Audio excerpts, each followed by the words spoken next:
Gator don't play no shit. You feel me?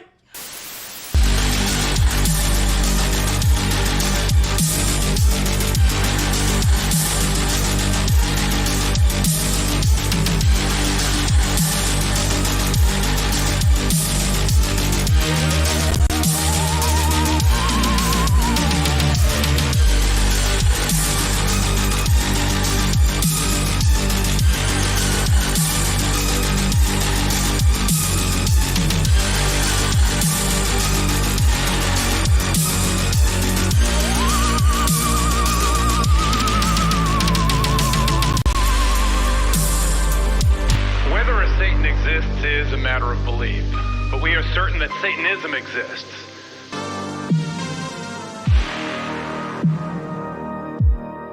Forgot my intro. Oh yeah. Okay.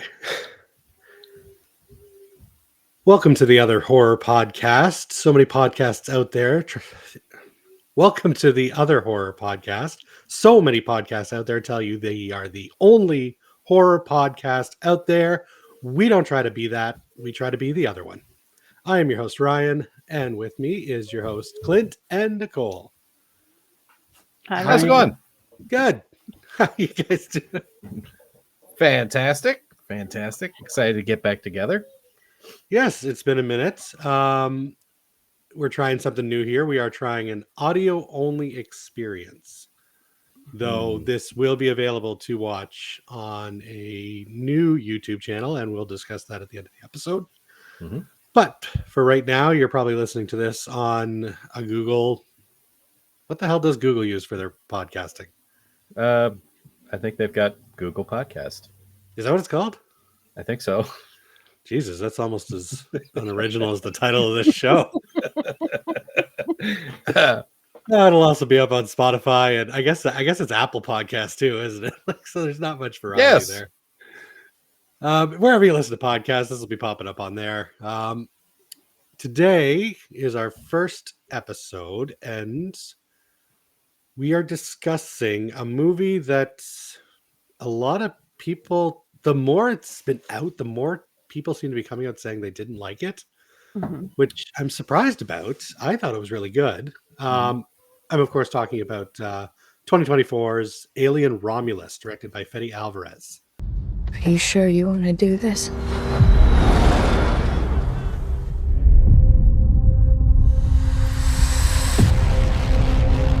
There she is.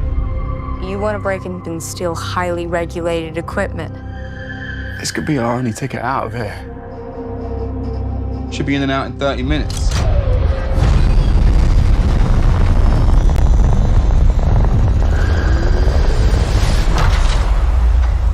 Welcome to the Romulus space station.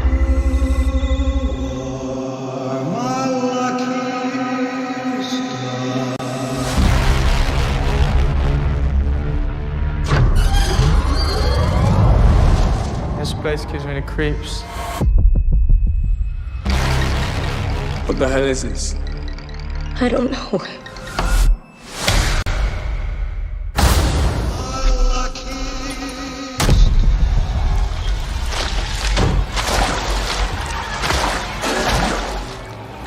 What the fuck was that?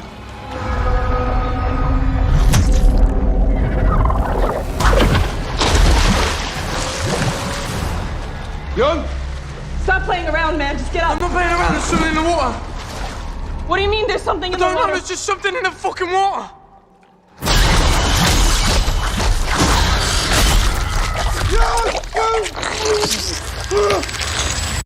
Run.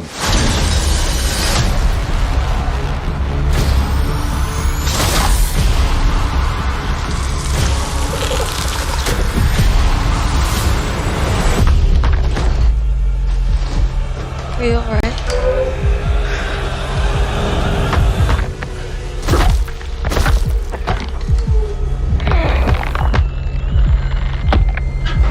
Tomorrow. I don't know what to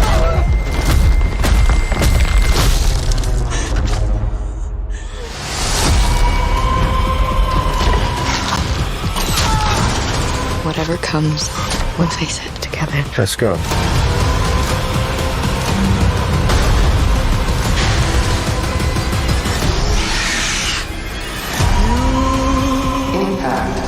event in 5, 4, 3, 2, 1.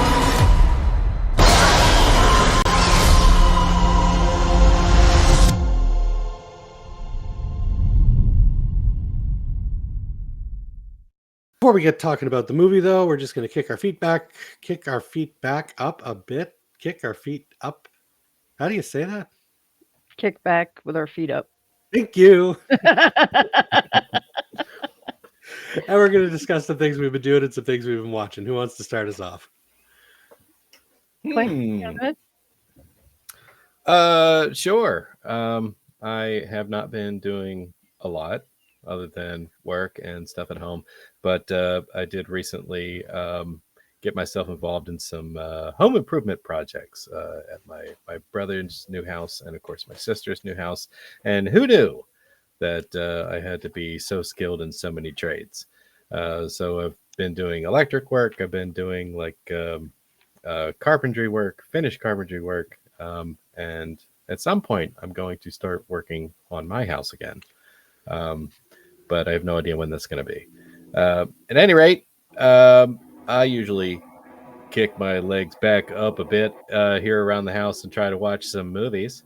And recently, what have I been watching?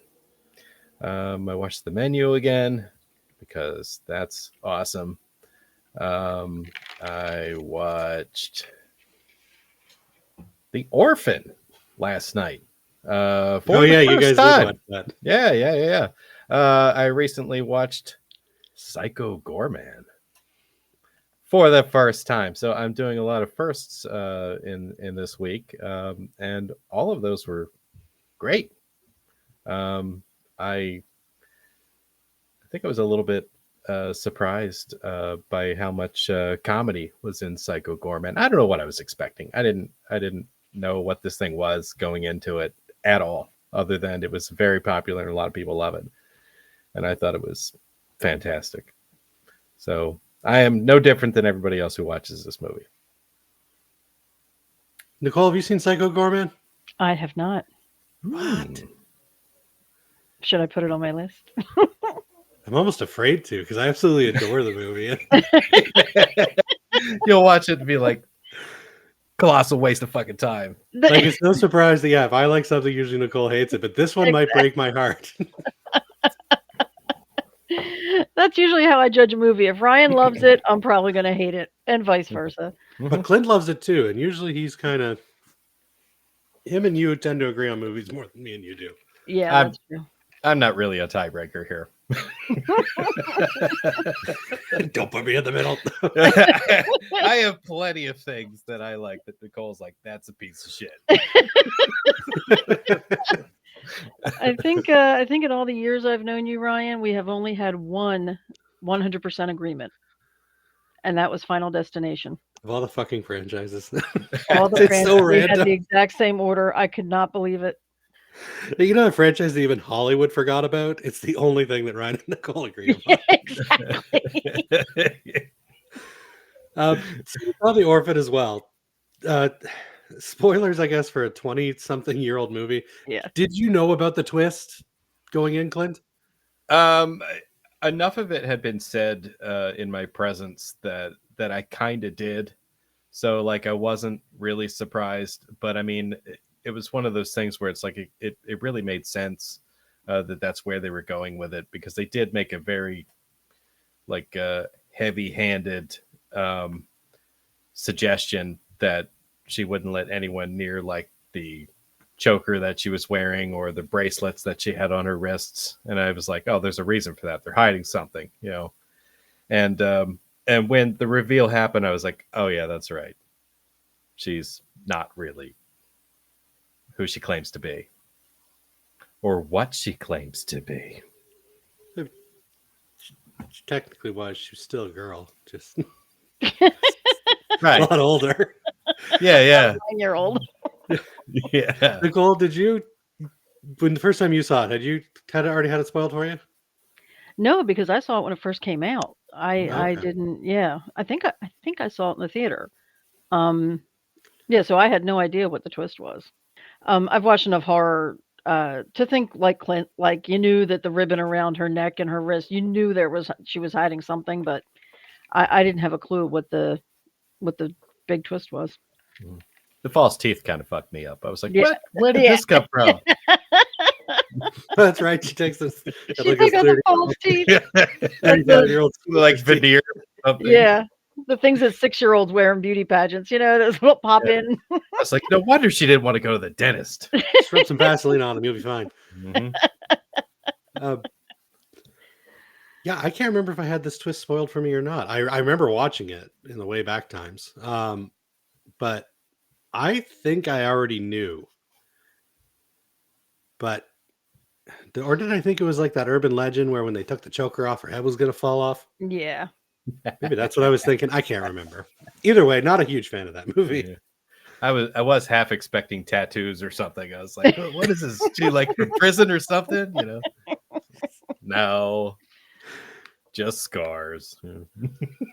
Just scars. Which well, I guess that would kind of they'd be concerned about the scars. I was gonna say, because the scars wouldn't really be an indication that she was like a 35-year-old or whatever, but no. It would raise questions. Yeah. Mm-hmm. I still, for that matter, I still don't understand the wrist scarring, because the explanation was, struggling in a straitjacket. Well, straitjacket comes out over your hands and has tabs to hook around your back. So, like, how do you get scars on your wrists when there's nothing around your wrist?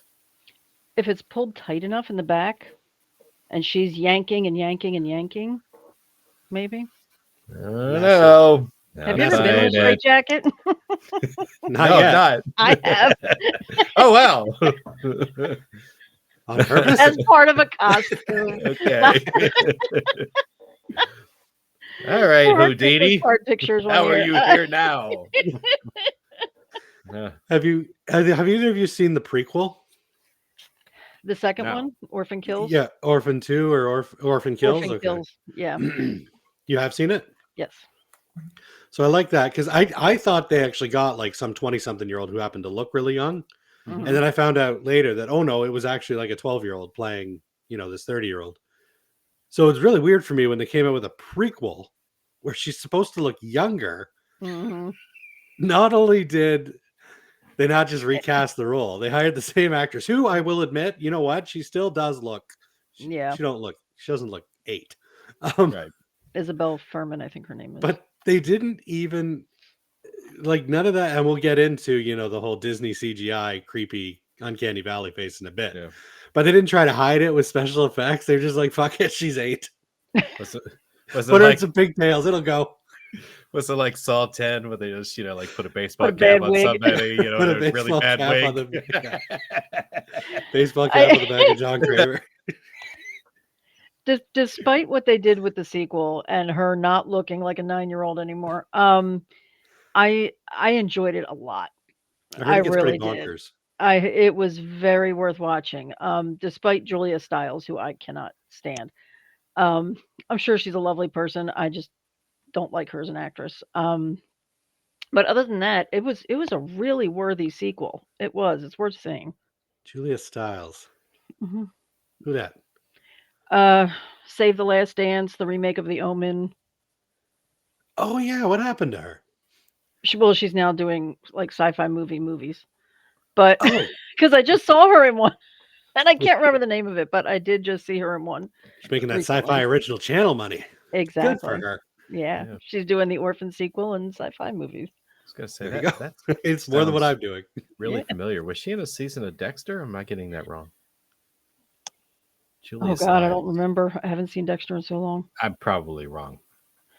She I doubt you've seen Save the Last Dance, which is actually one of my guilty pleasures. Even though she's in it, I do like that movie. I have not, but that movie was Oh. like everywhere for a hot minute. It was like people's personalities. Yeah. Do you remember the remake of The Omen? Yeah, I actually didn't mind it. With what's his name in it? Liv Schreiber. Liev Schreiber. I hated it, but Clint, have you seen the remake of The Omen? No. Oh, okay. You'd recognize her if you saw her. Okay. Well, Julia Stiles was on Dexter. Oh, she was? Oh, okay. She played a character named Lumen. I don't remember. It's Okay. been so long since I've seen I Dexter. started watching Dexter after John Lithgow. Oh, So that was like season 3-ish. He was terrifying. for sure. Yep. Nicole, what you been doing? What you been watching? Not doing a whole lot, other than making appointments for my dog. Always Because she exciting. hurt her leg again. Your So, dog. I swear to yeah, God. I know. She's part of the family, so she's just clumsy. Constantly clumsy. Yeah, she hurt her leg again.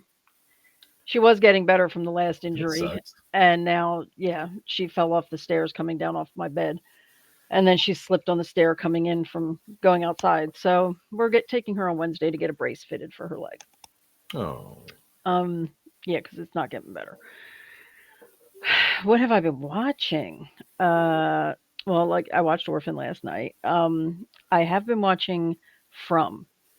I love this freaking show. Oh, I pay for MGM just when From is on because I'm that like addicted to it. It is one of the best shows in a very long time. Harold, I can never pronounce his last name, so I just say Harold something French. It is incredible. I also went to the movies last week and saw Heretic with Hugh Grant. hmm. It was a mind fuck. It really was. It was so good. I've never seen him as a bad guy, and he delivered 100%. He was so scary, and it is one of those movies where you don't know what's going on. You don't know why he's doing what he's doing and what all those questions are about until the end, until the very end, and it's so worth it. I would highly recommend seeing it. Seems to be this resurgence of older actors. Like you got Demi Moore In The Substance, in The yeah, I Substance. did see that too. Yeah, Hugh Grant. Hugh Grant. Yeah. And Dennis Quaid was in The Substance Dennis too, wasn't Quaid he? was also in The Substance. Yes, Yeah, that's so weird. These people that all disappeared in the late 90s seem to be coming back. yeah, into horror and they're all movies. just coming back. I loved The Substance until the last 10 to 15 minutes. I thought it was a brilliant, original, twisted movie. Like it was like nothing I had ever seen before. And it was great. And had they ended it at one point, it would have been one of the best movies of the year. But then they went the last 10, 15 minutes and it was just stupid. Oh, Beyond ridiculousness. Like it started off as a brilliant, I don't know if I'd call it horror, but like a mindfuck thriller, creepy movie. And then when it ended, I just went, that was like B movie, goofball sci-fi late 70s shit, like mhm. yeah. I mean, I would recommend seeing it, but turn it off when there's 10 minutes.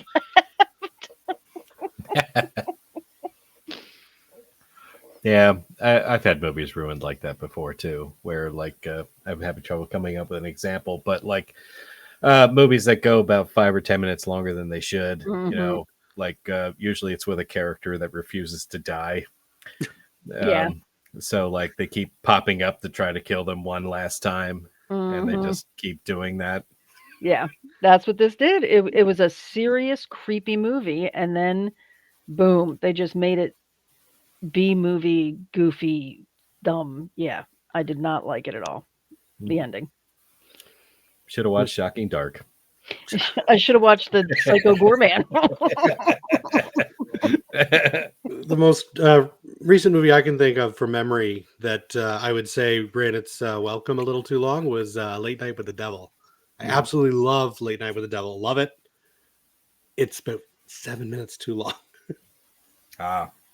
I respectfully disagree. I don't like that last 7 minutes. Not going to get into it, but Nope. Everything you were saying about The Substance, it's perfect. Absolutely. And if it had ended at a certain point, easily would have been like my number one movie of, when was it, 2023, 2024? So you did watch it? Late Night with the Devil? No, it's The Substance. No, I'm saying, like you said with The Substance. Oh, like that. Okay. Yeah. If they had ended it like 7 minutes earlier, with Late Night with the Devil would have been perfect. Late Night with the Devil was perfect. Yeah. But we will get into that another time.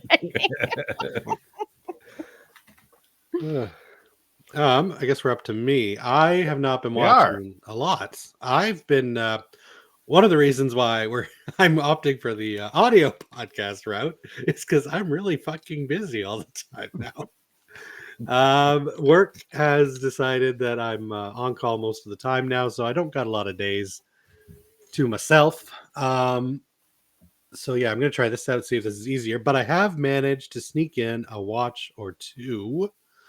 One thing I did watch recently was a shit ton of South Park. I'm not going to get into that one too much. Like, it's South Park. It's offensive.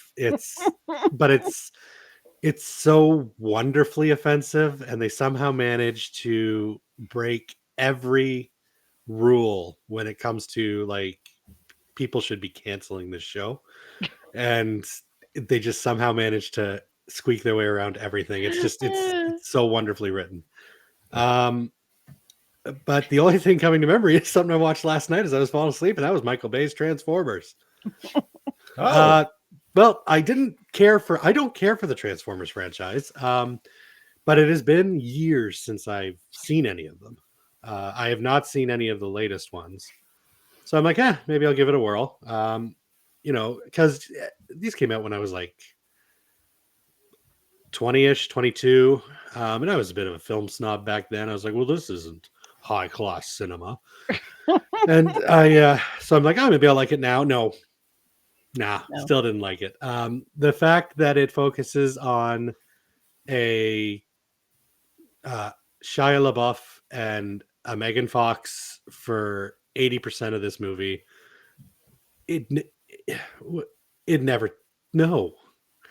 Like, it's in the name. The name is Transformers. The name is not Thirsty Boy goes after Mechanic Girl. Like, I came to see Transformers transform and beat the shit out of each other. I don't care if it's on Cybertron or Earth. That's cool. Whatever you want to do.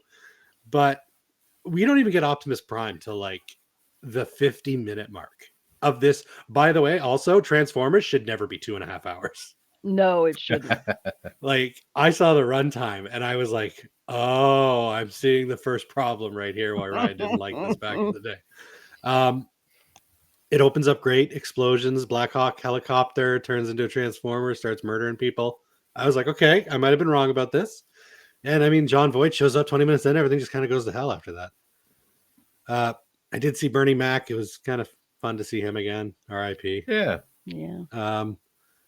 But yeah, no, I am not a fan of Transformers. Plus, they didn't get Frank Welker to do the voice of Megatron.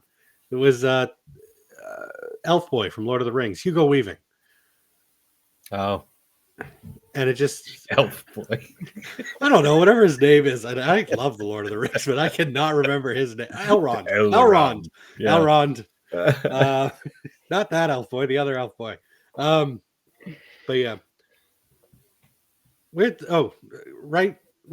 Completely out of nowhere tangent. Do you guys know that the only thing Legolas says to Frodo in the entire Lord of the Rings franchise is "You have my bow"? Like, you know that scene where he's like, "You have my sword and my bow and my axe"? That is the only time Legolas directly talks to Frodo in all three movies. That's right.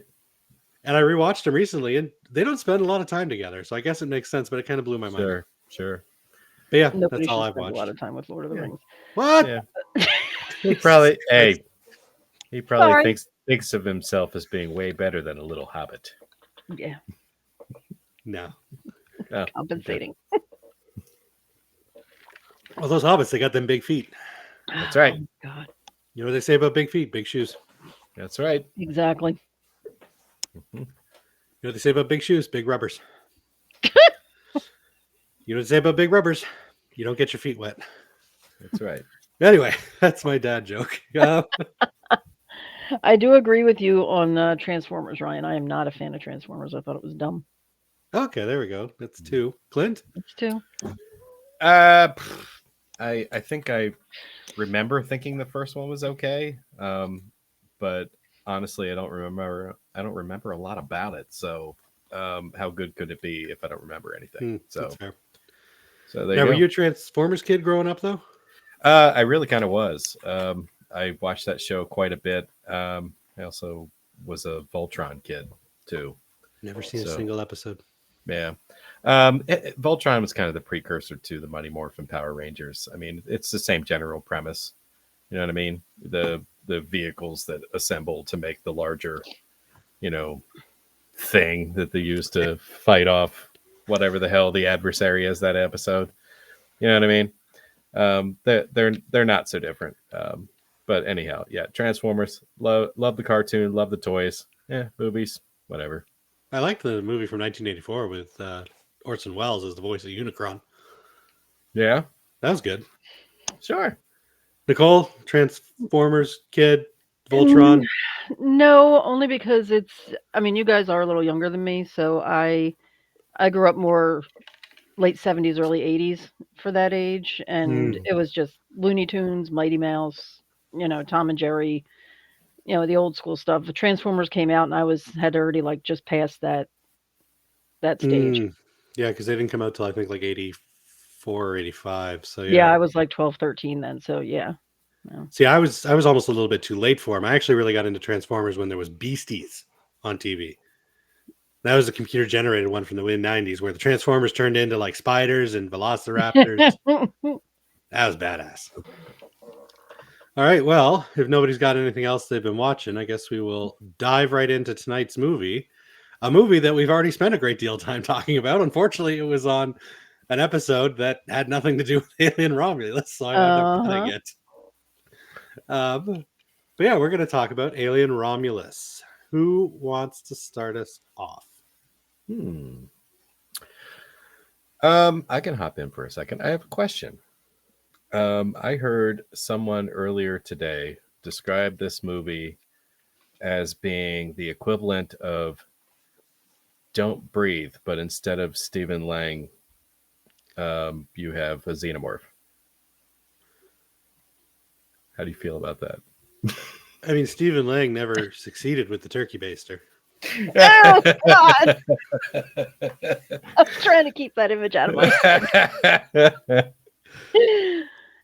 I see the similarities, but I wouldn't compare it to Don't Breathe.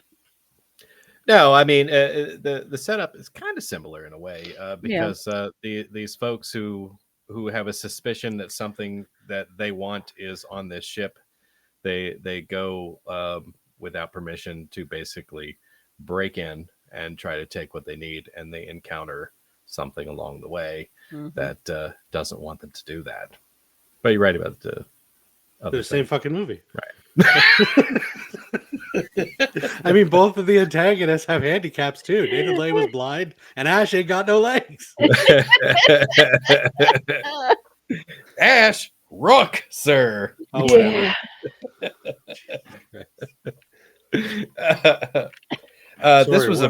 This was a very anticipated movie for me. I've been an Alien fan forever. Alien was probably the first horror movie I ever saw when I was clearly too young to see it. My parents were renting tapes from video stores, just like every other sold. So I saw Alien and Aliens before I was even 10 years old. And so by default, those are like my two favorites. And Alien 3, I do have, a special place for that movie.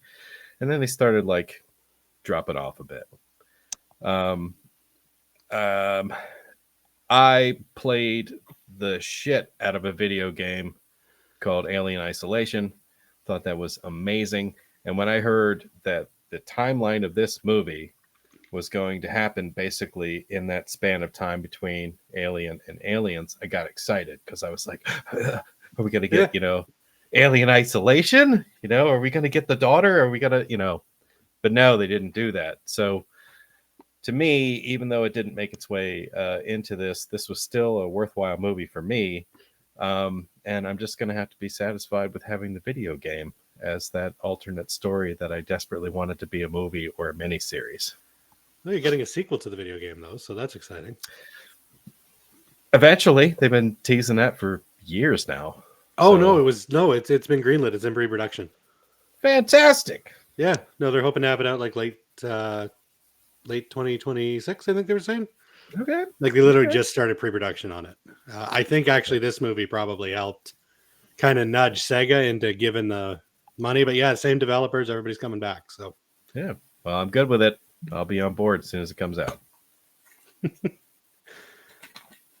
Nicole, how do you feel about old Alien Romulus?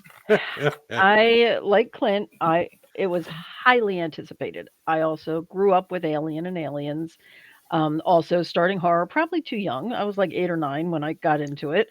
And I love the Alien movies. Love them. They're just so much fun. And I was very much looking forward to this. I made sure I was there, front center, had everything. And for the most part, it did not disappoint. I think it was, forgive me, Ryan, you're going to want to hit me, better than part 3. No. Nothing is better than Alien 3. Amityville Thanksgiving is better than Alien. Oh my Whoa. God. No. Hey. I'm kidding. I only said that to annoy you. I am not a fan of Alien 3. Alien 4, yes. I love part 4. But yeah, Jesus Romulus. I know we are complete polar opposites on that. Romulus was fantastic. It really was. The cast was great. David Johnson as Andy he stole the movie. I think he stole the movie. And the fact that I know a lot of people are not a fan of the CGI with the characters, actors that have passed, and they bring them back for, like they did it in Star Wars. But I loved that they had Ian Holm back in this movie as Rook. I loved it. There are just so many good things about this movie. The acting, the action sequences, the sets looked like they came out of the 80s. Because I mean that's when it's supposed to take place. And they went back when they got on this ship. I'm like, look at those computers. Like it's like a Commodore 64. And the telephones and there were a lot of good things about this movie. There was also a bad thing about this movie, like you said, last 10 minutes, last 15 minutes were just awful. Awful. I hated the ending. Agree to disagree. The last 10 minutes of this movie fucking Yeah. slap. No, it should have ended at a certain point, and I don't know how many spoilers we're going to be talking about here. Oh, we'll spoil the shit out of this. Oh, okay. Yeah. When we saw the baby in the egg, it should have ended there, and that would have led us into a great sequel to this movie. I leaned over. I was with my sister watching this, and when we saw the newborn, the egg open up and the newborn was in there, I leaned into my sister and I said, "That's the greatest fucking thing I've ever seen in my life. I loved it." And then the end happened, and it grew, 30 years and 10 seconds, and the breastfeeding scene, I can't, it was just, and I was leaning into my sister for most of the movie because it was so great, and I was talking about it, I get very passionate in the theater with stuff like this, and we saw her start to lactate, and I leaned into her and I said, if this fucking thing starts breastfeeding, I'm walking out of the theater. Sure enough, this giant fucking thing starts breastfeeding, and it looked like Fede bone Alvarez oil. movie. It's And the movie called your bluff. It did. It absolutely did. And I'm sorry I gave it that bluff because that was just awful. See, But besides that, it was a fantastic movie. Yeah. See, I disagree there too, because if the movie had ended where you just said, with like the egg opening up and revealing the little baby, if it had ended there, I would have been pissed. I would have been fucking furious, because I went to go see it with my son. We looked at each other and we said, they're this is fucking Alien Resurrection. He's throwing in the ending to Alien fucking Resurrection in this otherwise fantastic Alien movie. And I was like, oh, the thing's going to grow up. It's going to be all like Frank Welker-y screeching, but then it had those. It looked like Slender Man, like it looked like H.R.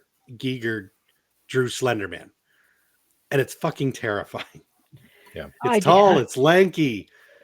Yeah, no, I fucking hate that thing. I literally had nightmares about that creature. Oh my god! See, I did not find it scary at all. I thought it was just stupid looking. I thought it was dumb. This felt like something where someone clearly studied the other movies when they were putting this one together. Yeah. That creature at the end was very much reminiscent of the humanoid creatures in Prometheus that the engineers. The engineers, they introduced it at the beginning of that movie, and that they interacted with quite a bit. And there was, of course, the hybrid thing at the end of that. So this black ooze stuff that they got was the vehicle for that creature to come around. Weird, it wasn't a face hugger, really, but it would have been better if it was. Yeah, it's a little strange. You know, the it's black like you goo does what the black goo do. Yeah, you had face huggers everywhere, goo. And they're swatting them away like they're whacking baseballs at the batting cage. And somebody gets one on their face for like a minute and a half, and they freeze it off, which was kind of cool because like they talked about that in the very first movie. You know, the one character was like, "Why don't we just freeze it? You know, let them figure it out when we get home." And like, you know, Ash was like, "No way." So like they kind of explored that here a little bit, which I kind of appreciated, and had some success getting it off, but it's just a little too late anyway. If there's anything that I wanted to pick on, it's the gestation period stuff. You know what I mean? It's awfully fast, you know, and I don't recall feeling it being that fast in the first couple of movies. And it absolutely wasn't. Agonizingly slow in Alien 3 if you look at, you know, Ripley. The entire Alien 3 was agonizingly slow. I didn't pick this movie just so you can trash on Alien 3 the whole time. Sorry, I apologize. That's okay. I had to take shots for it, you know? Yeah, I will not mention again. Go ahead. It's all good. It's all good. Now they do explain that in the like in the expanded universe in the comics and stuff.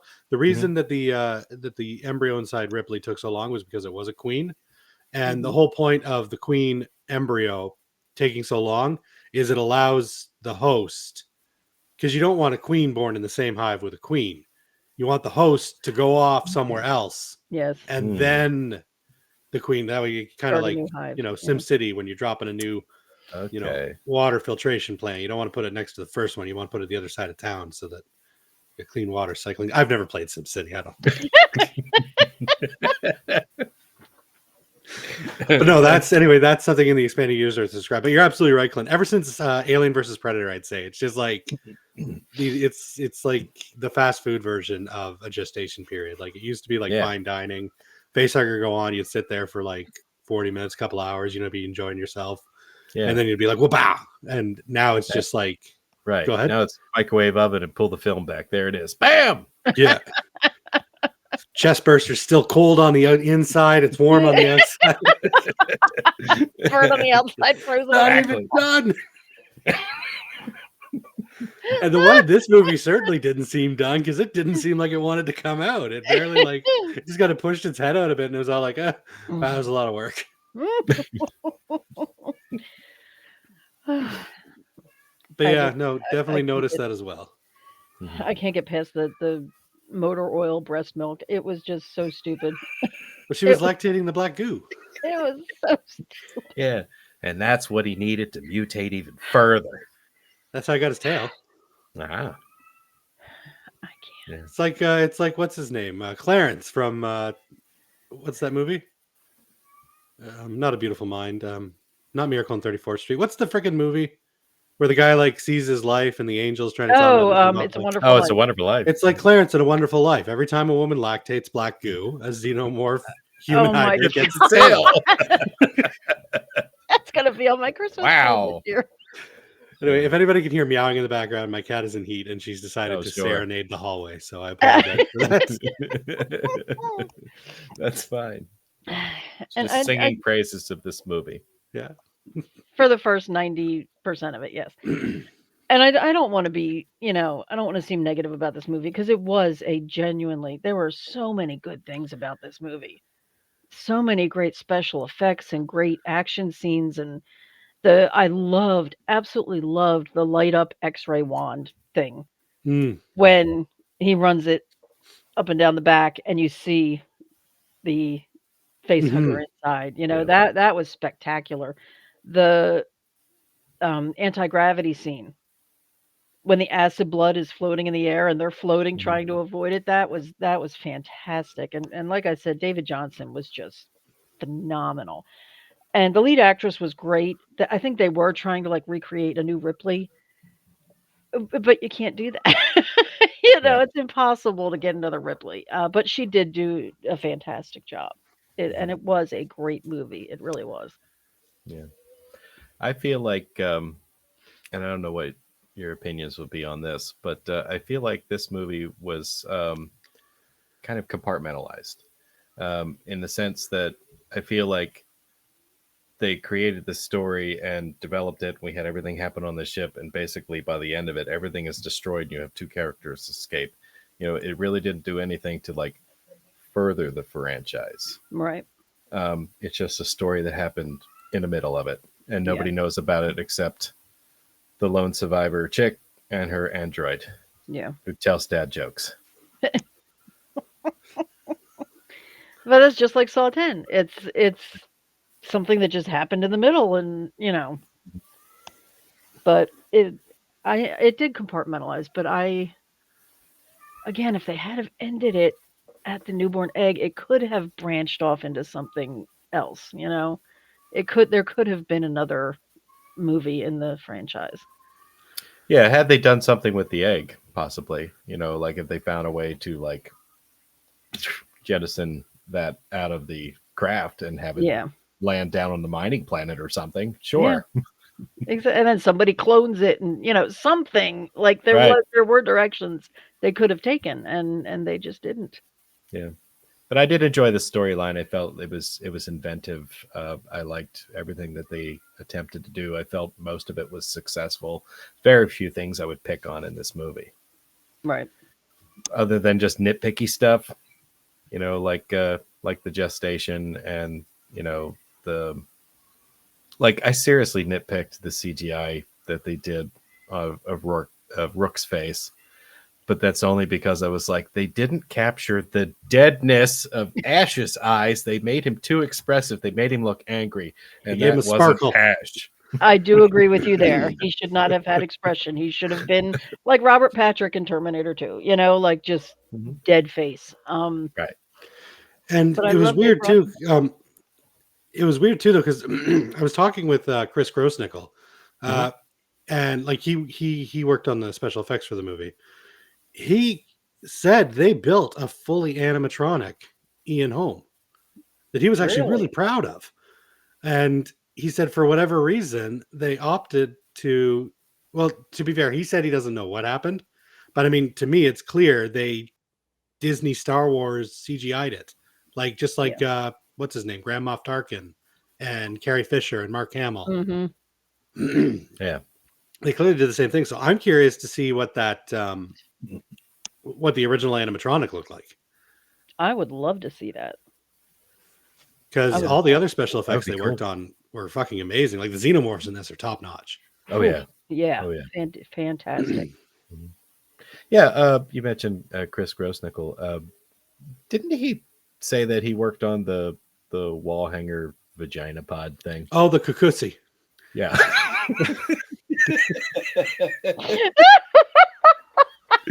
That did look really good, and as soon as I saw it, I was like, "Oh my god, this is like X-rated." Yeah, it's like, I never understood the whole like sexual subtext of the work of H.R. Geiger until I saw the Kukusi, and I'm like, "Oh, it all makes sense now. Everything is vaginas or dicks. Yes. Yeah. And he electro wanded it. That I was hysterical. Oh my god, I was hysterical watching that scene. He stun gunned it. Jesus. He Yeah. did. I was gonna say, like, this is like the futuristic version of the coat hanger abortion right Oh, here. Like, it's the Jesus Christ. stun gun That's what he abortion. was trying to do. It's basically what it was. Oh, Yeah. I know. Uh, Oh god. and Xenomorph had it not had other been for that plans, though. acid, he might have gotten away with it. Yep. I do appreciate that he literally lied down on the ground like a bitch for like 45 seconds before enough of the acid was enough to kill him. Like, I mean, Yeah. I work with extremely cold liquids, enough that it'll cause instant burning, and I've Right. gotten it on my body. I did not stand there and stare at my hand, Yeah. knowing that there was liquid. Like, this just happened a few days ago. Or lay down in a cloud of it. Yeah, I walked backwards. That's all you gotta do. But he just like it was. But I mean, I guess this goes with the theme of the Kakusi and everything. Like, he was basically, it was some form of wall bukkake. Like, he was just getting this acid all over him. Uh-huh. He's like, wow, that's really cool. Oh my god, that hurts. So he's kind of Maybe a little more will hurt less. I don't know. I'm trying real hard A little bit to get out of the more. R-rated version of it. But yes, no. But anyway, the whole thing, yes, he did work on that, and again, he was quite proud. He had mentioned there was all kinds of really cool details further inside that he had wished had gotten seen, but they did not. Such is life. Yeah. I think as far as Ian Holm goes, I think that there's been a lot of progress in the past few years. I mean, when we look at, like you said, Carrie Fisher and Rogue One, and how they did the CGI on that compared to the one they did on Ian Holm, it's a vast difference. Oh yeah, It's gotten so much better. yeah, no, absolutely. Like, it was not like with Princess Leia and Rogue One, you're just like, what the fuck is that? Yeah. And they still can't get the teeth right back then. Like, they still look like No. they're just putting chiclets in people's mouths, like chiclets and Tic Tacs, and just lining them up. 2 chiclets in the front, Tic Tacs everywhere else. Never heard of a fucking canine in the world. Yep. But yeah, Ian Holm, it was, and that's the problem with the Ian Holm one. It is so close. Mm-hmm. It almost makes it worse because you focus so much more on it. Yeah. Like, it's textbook example of Uncanny Valley. Like, there's just enough to it that you're like, what the fuck is wrong with that? Yeah. He looks great. Like, on this couple of scenes where they're like looking at him through a video screen or something. Mm-hmm. He looks fantastic there. Like, yeah. I for all I know, that was just Ian Holm. Right. But yeah, it's when he's like lying on the table and they're talking to him, and that's when it's glaringly obvious that it's something's just not quite right about it. Yeah. But it was still great seeing him back. It was, yes. I'm really a sucker was. for Ian Holm. I love. Well, no, I did not like The Day After Tomorrow, but almost everything else Ian Holm's been in, I absolutely loved. I love Like, The Day Fifth After. Element's fantastic. From Hell is great too. Oh yeah, From Hell's so good. Yes. Go ahead, Clint. You have something? No, I was just going to say I almost would have preferred to see the animatronic version of Rook's character, because I feel like that would have been even more reminiscent of the time period that we had the original movies in. That even if it looked, fake and unnatural, that's fine because it's a synthetic person. Yeah. I would have been okay with that. And look at the animatronic Lance Henriksen in Alien 3. Yeah. Yeah. Like, that entire scene with her like hooking Lance up on the gurney, that was entirely an animatronic puppet. Lance Henriksen was not in that scene. Yeah. And it looks fantastic. Yeah, It it does. Only other thing I want to bring up, because I actually enjoyed this aspect of the movie, but a lot of people seem to really shit on it. What did you guys feel about the the one-liners, like, or the callbacks, the not just the Oh, dialogue, but like the way certain scenes were set up, but most You- of the dialogue, like the "get away from her, you bitch," and I don't have to lie to you. I don't want to, or what is it? I can't lie to you about your chances, but you have my sympathies. I was okay with most of it. I really picked on the "get away from her, you bitch" thing because I really felt like that would have been more impactful if they only delivered half the line. You know what I mean? Just get away from her. You know what I mean? You didn't have to finish it, and I felt like that would have been like enough that you recognize the callback, but you wouldn't have like felt like it was, it fizzled out by completing the line. But I did see a thing where somebody was talking about this, and it kind of explained where he might have picked that up.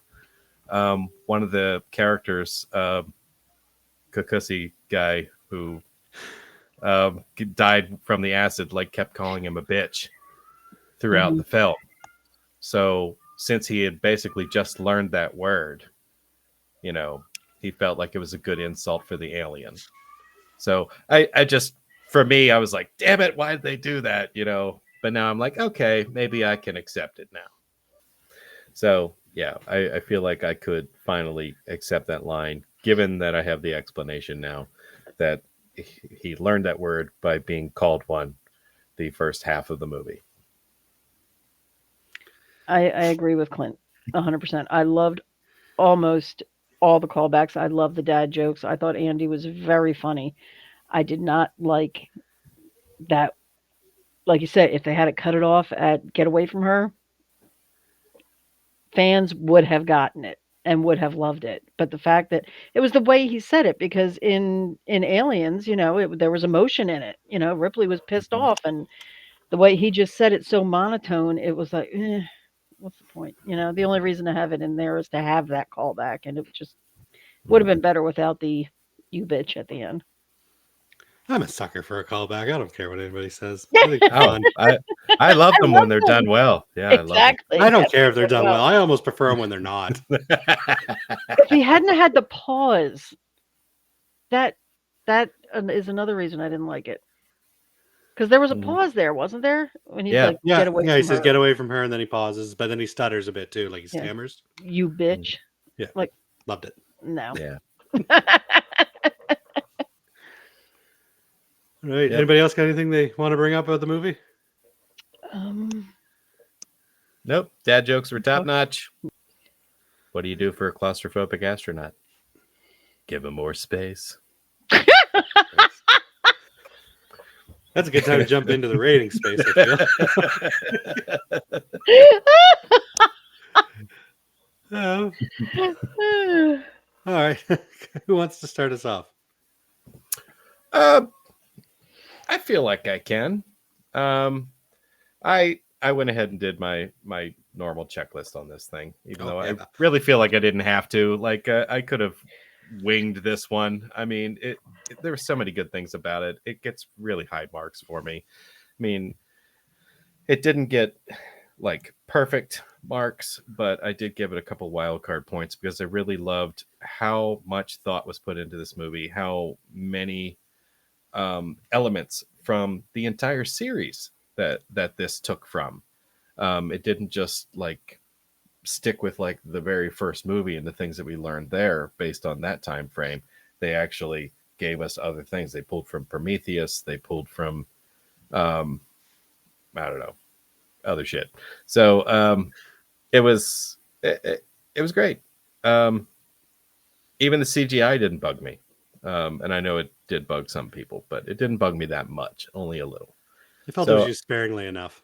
Yeah, and that's kind of what's always been kind of like the key to CGI. You do some practical, a little bit of CGI to enhance it, and not go overboard with it, and you usually have a pretty good final product. So this is one of those. I gave it a 27 out of 30. That's a 90%.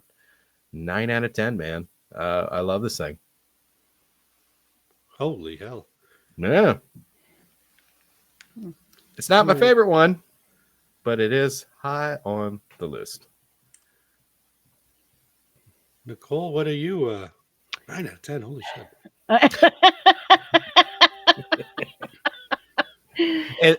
Some of that is nostalgia. I gave this wild card points because I do have a love for this franchise, and I love how respectful they were of the films that I loved when they made this.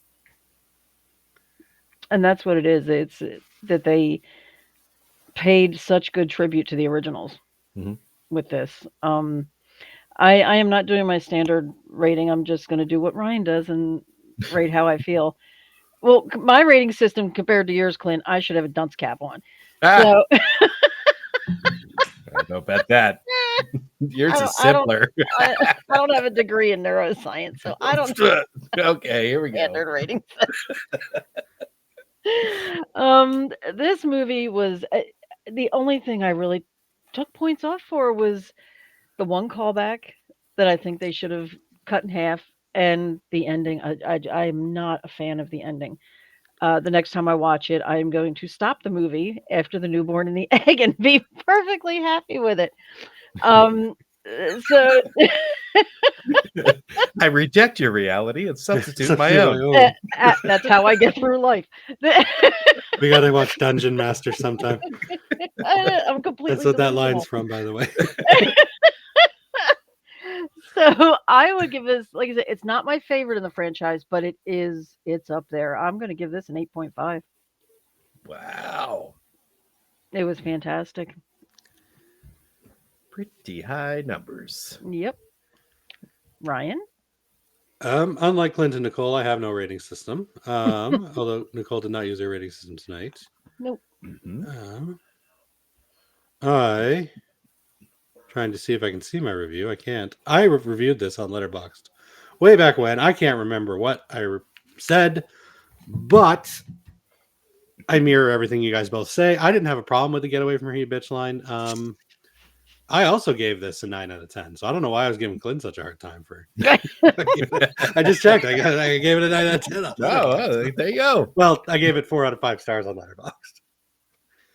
So yeah, that's probably like the three of us have reviewed more than a couple of movies together. I think that's the highest bunch of ratings we've ever given anything. I think so. Other than Poltergeist. Well, I mean, I shot on Poltergeist. I think you're right. Yeah. I guess I did too. Yeah. I mean, to be fair, I do think this is better than Poltergeist. So. And I don't want to hear nothing the next time I You've been shitting on Alien 3 all night. Give me this, okay?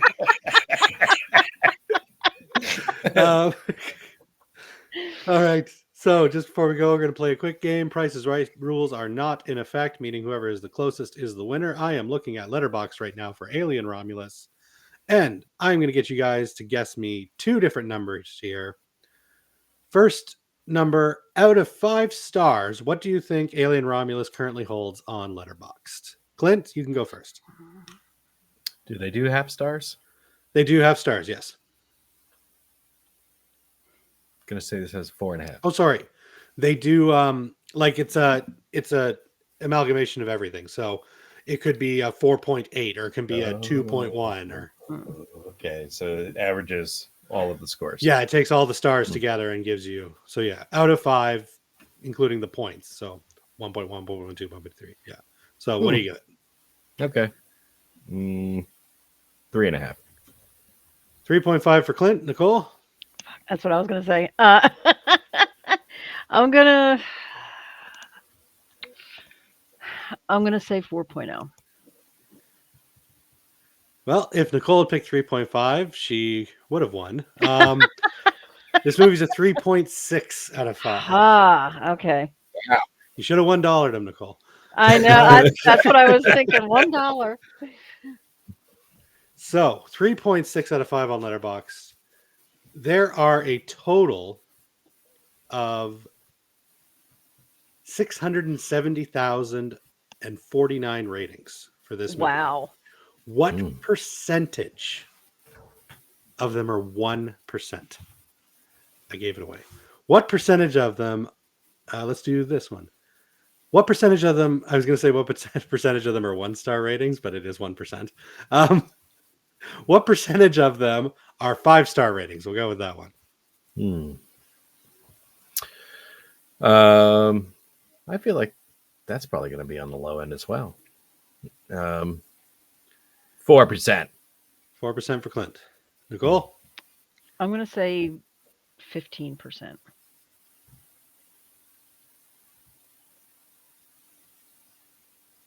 The math wasn't that hard. I don't know why it took me that long to figure it out. Clint's going to take it again. This movie's at 8%. 8%. Woo! Damn. 8% 5-star. I had high Okay. hopes. Mhm. So yeah, no, the big one seems to be a 4-star rating for this movie, and that takes 34% of them. 23% rated 3.5, and then it starts going downhill after that. But yeah, 3.6. Seems to be a lot of letterbox movies kind of sit around there. I don't. But yeah, Clint, you took the sweep. You got both of them this time. Congratulations. How about that? Had to happen sometime. I can't remember who's won before. I don't know. I should probably keep a spreadsheet. Nicole, like 100% of the time. Oh, that's right. She figured out that it was all just the families. This one can't be included with that theory. I've never been right to this point, but here we are. Lightning struck tonight. All right. Well, that wraps up the inaugural episode, I guess, on Alien Romulus. I don't know what we're doing next week. We should probably plan this a little better in advance. But yeah, eventually we'll know what we're doing. Mm-hmm. Mm-hmm. So until then, if anybody's got anything they want to quickly throw out as a plug, Clint, do you want to say what you're up to? Sure. Well, I, on the other hand, hope to never know what I've got going on or what I'm doing moving forward for the rest of my life. I want everything to be a surprise. But we still have the Scream Until You Like It Facebook page. You can still go to the YouTube channel and see all of the wonderful things that we have over there. And you can still listen to the audio version of the show. There's been some changes, and I've decided that I'm going to start a new YouTube channel. I'm going to have a new show. This is going to end up on the new one. I'm calling it Grease Stained Cinema. I'm taking an even deeper dive into independent movies. Most of those end up being horror movies, but I'm not going to call it exclusively that. But I really always like supporting local movies and independent filmmakers, and I love going to the premieres and seeing all these familiar faces. I mean, they're so accessible. They feel more like friends, than they do like actors and directors and so forth. So it's just really cool to be a part of that community, and it's my small little contribution, to try to put together some interviews and to talk about some of these large quantities of DVDs that I collected, all of these like conventions and shows and so forth that I go to. So I would like to plug that. At some point, I'm probably going to have an episode up on there where I talk about an actual independent movie. And Ryan, that one's probably going to be with you. Oh yeah, I gotta watch that stuff. The first one will probably be with you, and I will also plug Nicole. Nicole made this very nice alien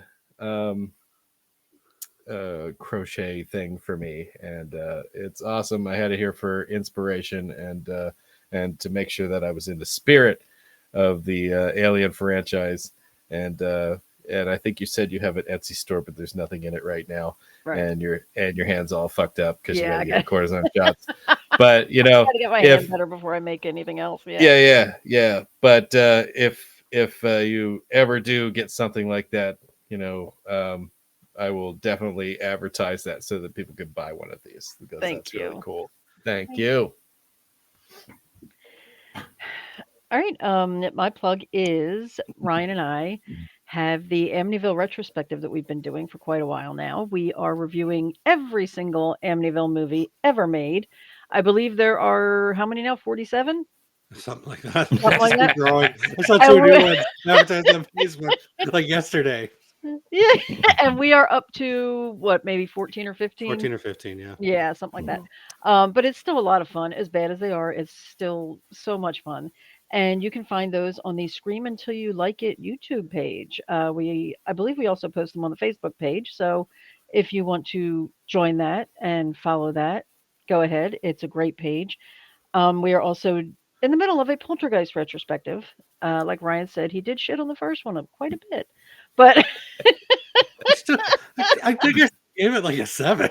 but that is also on the Scream Until You Like It YouTube channel. So go ahead and watch those and get caught up with the Amityville, and we'll be having another one of those come out pretty soon.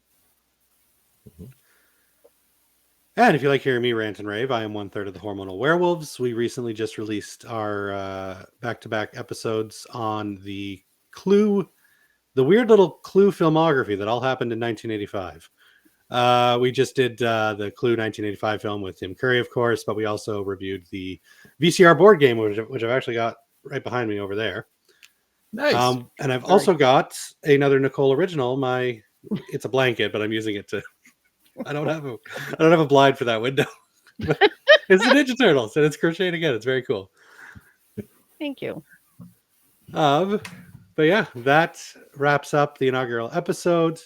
As I said, there's lots of podcasts out there that like to tout themselves as the original and the only, but we do appreciate that you took the time to check out the other horror podcasts out there.